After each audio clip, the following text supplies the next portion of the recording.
Iran America Israel యుద్ధం నేపథ్యంలో దేశవ్యాప్తంగా ఎల్పీజీ కొరత వినియోగదారులను ఆందోళనకు గురిచేసింది. ఇప్పటికే బెంగళూరు, ముంబై, ఢిల్లీ, హైదరాబాద్ తదితర నగరాల్లో వాణిజ్య సిలిండర్ల కొరత కారణంగా హోటళ్లు, రెస్టారెంట్లు తాత్కాలికంగా మూతపడ్డాయి. వంట గ్యాస్ కొరత కారణంగా గృహ వినియోగదారులు కూడా తీవ్ర ఇబ్బందులు ఎదుర్కొంటున్నారు. వంట గ్యాస్ ఇళ్ల వరకు రావడానికి రోజుల సమయం పడుతుండటంతో వినియోగదారులు వివిధ ప్రాంతాల్లో గ్యాస్ గోడౌన్ల వద్దకు వచ్చి క్యూ కడుతున్నారు. యాదాద్రి భువనగిరి జిల్లా మోత్కూరులో, జనగాం జిల్లా రఘునాథపల్లిలో వంట గ్యాస్ కోసం ప్రజలు సిలిండర్లతో బారులు తీరారు. 3 రోజుల క్రితం గ్యాస్ బుక్ చేసుకున్నప్పటికీ రాలేదని వరుసలో నిలబడిన వినియోగదారులు ఆందోళన వ్యక్తం చేస్తున్నారు. నగరంలో గ్యాస్ సిలిండర్ల అక్రమ విక్రయాలకు పాల్పడుతున్న ముఠాలపై ఎస్ఓటీ పోలీసులు కొరడా జులిపించారు. ఇవాళ తెల్లవారుజామున గోషామహల్, బేగం బజార్ పరిధిలోని పలు అక్రమ రీఫిల్లింగ్ స్టేషన్లపై పోలీసులు ఏకకాలంలో మెరుపు దాడులు నిర్వహించారు. ప్రస్తుతం మార్కెట్లో ఉన్న గ్యాస్ కొరతను కొందరు ఏజెన్సీ నిర్వాహకులు సొమ్ము చేసుకుంటున్నారు. సాధారణ ధర కంటే 5 రెట్లు అధికంగా, అంటే ఒక్కో సిలిండర్ ను బ్లాక్ లో 5,000 నుంచి 8,000 వరకు విక్రయిస్తున్నట్లు పోలీసుల విచారణలో తేలింది. ముఖ్యంగా గృహ అవసరాలకు వాడే పెద్ద సిలిండర్ల నుంచి చిన్న సిలిండర్లలోకి గ్యాస్ మళ్లిస్తూ అమాయక ప్రజల ప్రాణాలతో చెలగాటమాడుతున్న కేంద్రాలను పోలీసులు గుర్తించారు. బేగం బజార్ లోని పలు ఇరుకు గల్లీలలో గుట్టు చప్పుడు కాకుండా సాగుతున్న ఈ రీఫిల్లింగ్ దందాపై ఎస్ఓటీ పోలీసులు గత కొన్ని రోజులుగా నిఘా పెట్టారు. పక్కా సమాచారంతో దాడులు చేసి భారీగా సిలిండర్లను సీజ్ చేయడంతో పాటు అక్రమ విక్రయాలకు పాల్పడుతున్న పలువురు ఏజెంట్లను అదుపులోకి తీసుకున్నారు. గ్యాస్ ఏజెన్సీల అక్రమాలపై కఠిన చర్యలు తీసుకుంటామని పోలీసులు హెచ్చరించారు.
అమిత్ షాకి కేటీఆర్ లేఖ రాశారు. తెలంగాణలో పరిస్థితులు దిగజారాయని, సీఎం రేవంత్ రెడ్డి అనుచరుడు శాంతి భద్రతలకు విఘాతం కలిగిస్తున్నారని లేఖలో కేటీఆర్ పేర్కొన్నారు.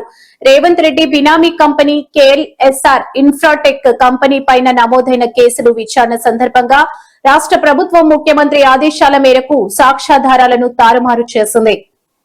తెలుగు రాష్ట్రాల్లో సేకరించిన సాక్ష్యాధారాలు పోయాయని ప్రభుత్వ అధికారులు కోర్టులో చెప్పడం దారుణం. సీఎం తన బినామీ కంపెనీ కోసమే అధికారులపైన ఒత్తిడి తీసుకువచ్చి సాక్ష్యాధారాలను మాయం చేయించారు. రాష్ట్రంలోని విచారణ సంస్థలను, పోలీసు అధికారులను నమ్మే పరిస్థితి లేదు. తన బినామీ కంపెనీ కోసం సాక్ష్యాధారాలను ముఖ్యమంత్రి మాయం చేయించారు. రాష్ట్రంలో లా అండ్ ఆర్డర్ పూర్తిగా క్షీణించింది. పోలీస్ వ్యవస్థ పైన ప్రజలకు నమ్మకం పోయింది.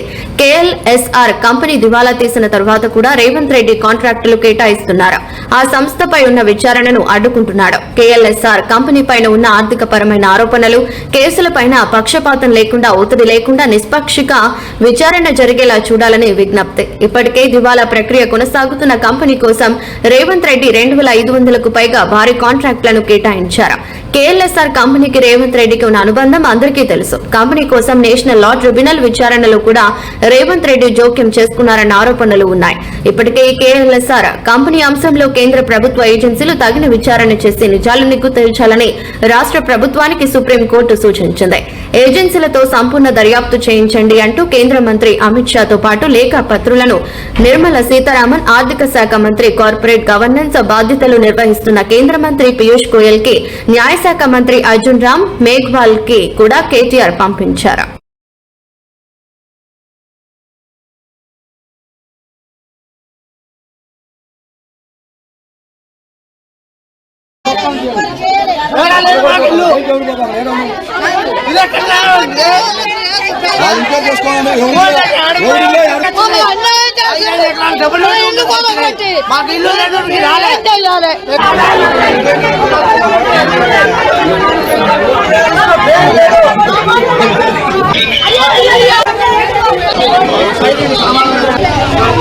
आज मैं నలుగురు కొడుకులు ఏం చేయాలి? ఇగో 3 ఎకరాల పొలం ఇక మొత్తం పోయింది. కళ్ళు కూడా ఇడిచిపెడతలేదు సార్. ఏం చేయాలి? 2 సంవత్సరం నుంచి అది రైతు బంధు కూడా ఇడిచిపెడతలేదు సార్.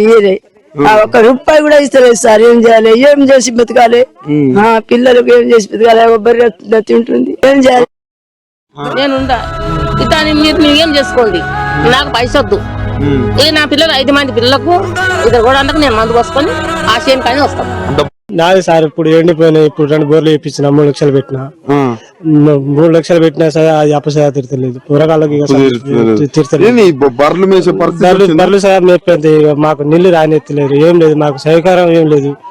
మన కేసీఆర్ ఉన్నప్పుడు మంచిగా 9 సంవత్సరాలు మంచిగా ఉండే. ఒక బోర్ అంటే చెప్పలే అప్పుడు. ఇప్పుడు 2 సంవత్సరాలు ఇప్పుడు 2 బోర్లు వేయించిన 400 ఫీట్లు 800 ఫీట్లు. పొట్ట మీద ఉన్న వర్షం పోతాను సార్. బోర్ వేయించినాం, బోర్ పడలేదు. 2 లక్షలు అప్పు చేసిర్రు. కొడుకు కోడలు ఊరు వేసుకొని చేస్తామంటారు. ఒక మనవరాలు ఉన్నదని వాళ్ళు చెప్పగానే ఆగిర్రు. వాళ్ళు మేడం ఒక్క రోజు కూడా వస్తలేదు సార్. మా వీళ్ళకి ఊళ్ళో చూడడానికి కూడా వస్తలేదు. ఏం పరిపాలన అందరికీ అర్థమైతలేదా సార్? మేము చెప్పుడే ఉన్నది మీకు అర్థమైతలేదా? అందరికీ అట్లనే ఉన్నది. ఆయన వచ్చి ఇప్పుడు 2 సంవత్సరాలుగా వస్తుంది కానీ ఒక పావుల పైసలు పని మాకు ఏం వెళ్తాం లేదు. మా రోజు ఏమన్నాడంటే ఆయన పెద్ద ఎత్తున కావాలి, నేను గెలిచాలని, ముఖ్యమంత్రి కావాలని అన్ని బోకర్ మాటలు మాట్లాడిండు. గాని ఆయన చేసే పనితనం అయితే ఏం లేదు సార్. బాధనిపిస్తుంది. రోజు ఏడుస్తున్నాం. అన్న సుధా తింటలేము సార్. ఏం చేయం? ఇక చేతికి వచ్చిన పంట పోయినప్పుడు మేము చేసే ఏం లాభం ఉన్నది సార్? చేసేది లాభం ఏం లేదు కదా. మేము ఇన్ని రోజులు చేసినాం. ఇప్పుడు 4 నెలలు చేసినాం సార్ కష్టపడి. ఒక్కొక్క మడికి నీళ్లు తిప్పుతా ఉంటే ఆ బోర్లు మాకుండే చెరువులు లేవు, ఇటు మాకు కుంటలు లేవు, ఏం లేదు సార్. నీళ్లు వస్తేనే కాలువ వస్తే ఒక 2 మడులకు తిప్పుకొని ఒక బాయి బొందని నింపుకొని అక్కడ మోటార్ పెట్టి అయినా కాలువ వస్తే కాలువలో మోటార్ వేసి అయినా బతుకుతామని అది చూస్తున్నాం. గానీ మాకు ఏది లేదు. రైతు బంధు ఏడు ఉన్నది సార్, వస్తేనే లేదు. మాకు అసలే లేవా. 7 భరోసా అన్నాడు, అన్ని చెప్పిండు గానీ 6 గ్యారెంటీలు అన్నాడు గానీ 6 పనులు చేయలే.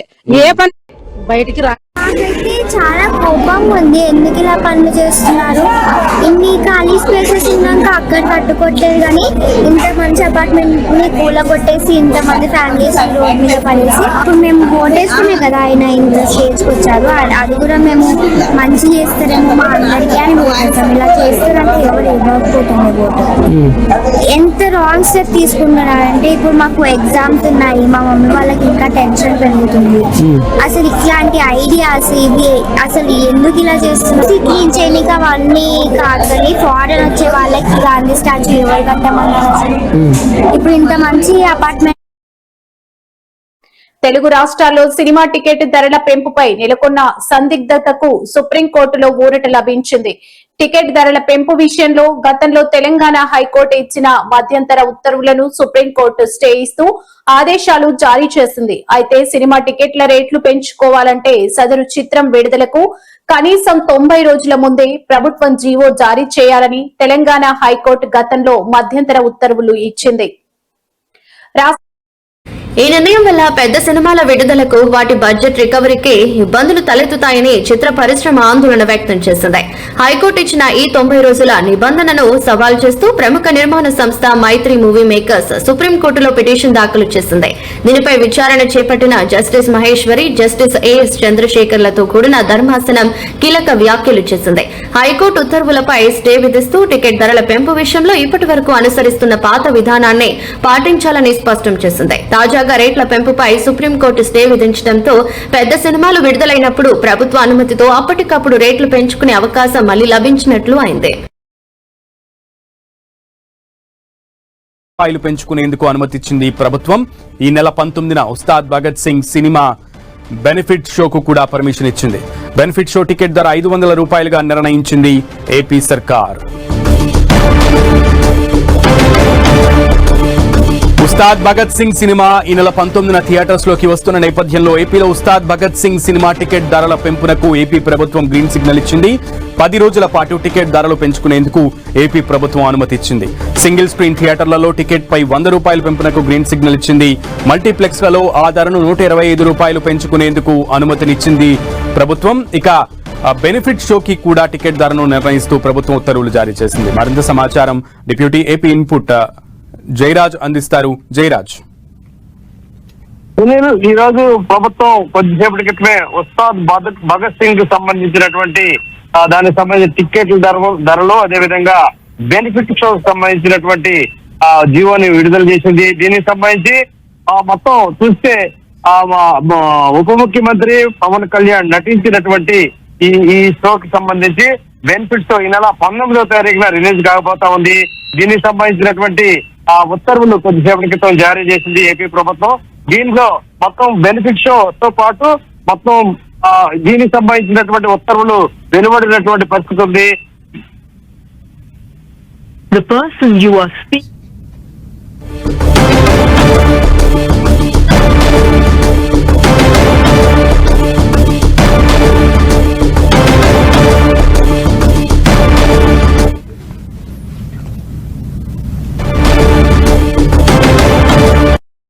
రాష్ట్రంలో ఉష్ణోగ్రతలు రగులుతున్న విషయం తెలిసిందే. అయితే విద్యార్థుల ఆరోగ్య రక్షణ కోసం పాఠశాల విద్యాశాఖ కీలక నిర్ణయం తీసుకుంది. మార్చి 16 నుంచి విద్యా సంవత్సరం ముగిసే వరకు పాఠశాలలో పాక్షిక పని దినాలు హాఫ్ డే స్కూల్స్ అమలు చేస్తున్నట్లు ప్రకటించింది. ఈ మేరకు పాఠశాల విద్యా సంచాలకులు విజయ రామరాజు ఉత్తర్వులు జారీ చేశారు. 1వ తరగతి నుంచి 10వ తరగతి వరకు విద్యార్థులకు ఉదయం 7:45 నుంచి మధ్యాహ్నం 12:30 వరకు తరగతులు నిర్వహిస్తున్నట్లు తెలిపారు. ప్రభుత్వ జిల్లా పరిషత్, మున్సిపల్ ఎయిడెడ్ అలాగే గుర్తింపు పొందిన ప్రైవేట్ ఆన్ ఎయిడెడ్ పాఠశాలలన్నీ పని వేళల్లో తప్పనిసరిగా పాటించాలని ఆదేశించారు. అయితే విద్యార్థులకు మధ్యాహ్న భోజన పథకం యథావిధిగా కొనసాగుతుందని ఆయన వెల్లడించారు. రాష్ట్రంలోని అన్ని పాఠశాలల్లో ఖచ్చితంగా అమలు చేయాలని పాఠశాల విద్యాశాఖ ఆదేశించింది. ఈ నిర్ణయం ప్రకారం మార్చి 16 నుంచి పాఠశాలలు ఉదయం 8 గంటలకు ప్రారంభమై మధ్యాహ్నం 12:30 వరకు తరగతులు నిర్వహించబడతాయి. అనంతరం విద్యార్థులకు మధ్యాహ్న భోజనం అందించనున్నారు. ఎండ తీవ్రత వల్ల విద్యార్థులు ఇబ్బందులు పడకుండా ముందస్తు జాగ్రత్తలు ఈ చర్యలు చేపట్టినట్లు అధికారులు తెలిపారు. ఇదే సమయంలో రాష్ట్రంలో 10వ తరగతి పబ్లిక్ పరీక్షలు కూడా మార్చి 16 నుంచి ప్రారంభం కానున్నాయి. ఏప్రిల్ 1 వరకు పరీక్షలు కొనసాగనున్నట్లు ఇప్పటికే షెడ్యూల్ విడుదలైంది. ఉదయం 9:30 నుంచి మధ్యాహ్నం 12:45 వరకు పరీక్షలు నిర్వహించనున్నారు.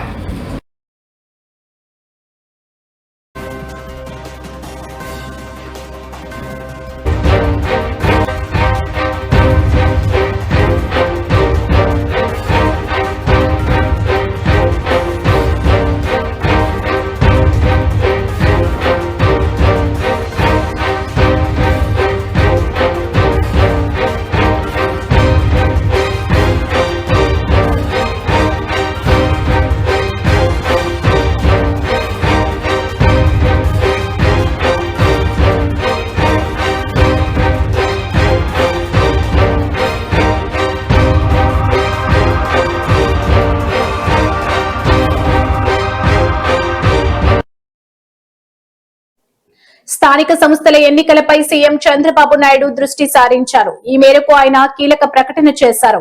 6 నెలల్లో స్థానిక సంస్థల ఎన్నికలు జరిగే అవకాశం ఉందని, కూటమి నేతలు, కార్యకర్తలు సిద్ధంగా ఉండాలని పిలుపునిచ్చారు. ఏపీ కేబినెట్ భేటీ ముగిసిన తర్వాత వివిధ విషయాలపై చర్చించారు. విజయవాడ ఈ సందర్భంగా చంద్రబాబు మాట్లాడుతూ కూటమి ప్రభుత్వం చేసిన పనులను ప్రజల్లోకి తీసుకెళ్లాలని సూచించారు. అలాగే గత ప్రభుత్వం చేసిన విధ్వంసాన్ని సైతం జనాలకు వివరించాలని చెప్పారు. ప్రజలకు తెచ్చిన హామీలను మీడియాకు చెప్పుకోవడంలో మంత్రులు ఫెయిల్ అవుతున్నారని వ్యాఖ్యానించారు. అధికారంలోకి వచ్చిన తర్వాత జరిగిన అన్ని ఎన్నికల్లో కూటమిని గెలిచిందని, స్థానిక ఎన్నికల్లో కూడా విజయం తమదేనని చంద్రబాబు తెలిపారు. నీటి సంఘాలు పంచాయతీలు మాదిరిగా నీటి సంఘాలు నీటి పన్నులు వసూలు చేయాలని మంత్రి నిమ్మల రామనాయుడికి చంద్రబాబు సూచించారు.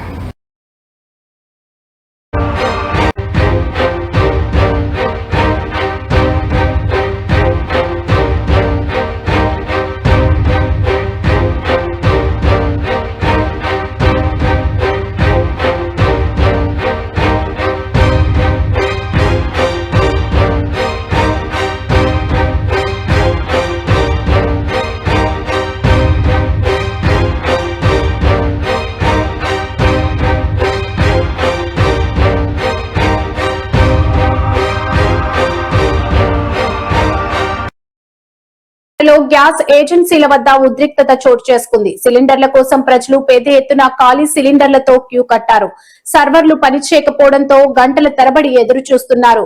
మాన్యువల్ గానైనా స్లిప్పులు ఇవ్వాలని ఆందోళన వ్యక్తం చేశారు. తమకు వెంటనే గ్యాస్ సిలిండర్లు పంపిణీ చేయాలని డిమాండ్ చేశారు. ఏజెన్సీలకు వ్యతిరేకంగా నినాదాలు చేశారు. దీంతో ఏజెన్సీల వద్ద ఉద్రిక్తత వాతావరణ పరిస్థితులు నెలకొన్నాయి. మరోవైపు నగరంలోని భారత్ గ్యాస్ ఏజెన్సీ వద్ద గ్యాస్ వినియోగదారులు ఎండలోనే బారులు తీరారు.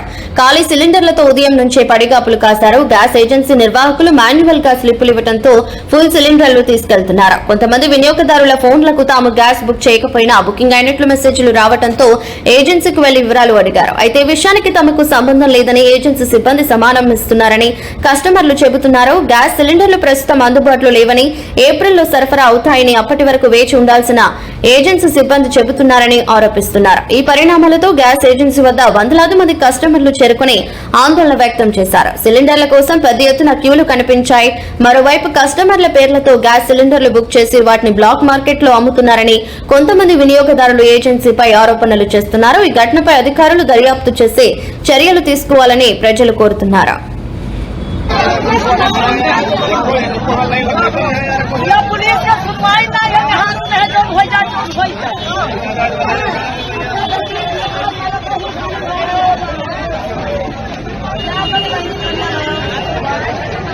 पैसा ले लो हाथों में, कौन भूल गए।